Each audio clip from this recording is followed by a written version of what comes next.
काही मराठी शब्द विचारेल, त्याला इंग्रजीमध्ये काय म्हणतात ते सांगा. माझ्यासाठी आपण इंग्रजीत काय वापरतो? आवडता.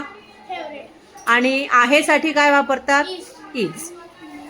पहा, तर हे 3 शब्द वापरून तुला स्वतःच्या आवडीनिवडी सांगायच्या. माझा आवडता रंग लाल आहे. माझा आवडता पक्षी मोर आहे. माझा आवडता प्राणी ससा आहे.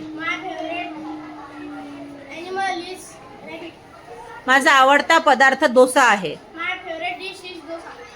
माझा आवडता मित्र सौरभ आहे. माझा आवडता खेळ क्रिकेट आहे.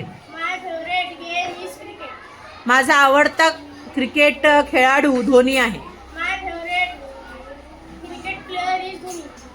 माझं आवडतं ठिकाण शेगाव आहे. माझे आवडते शिक्षक सोळंके मॅडम आहेत.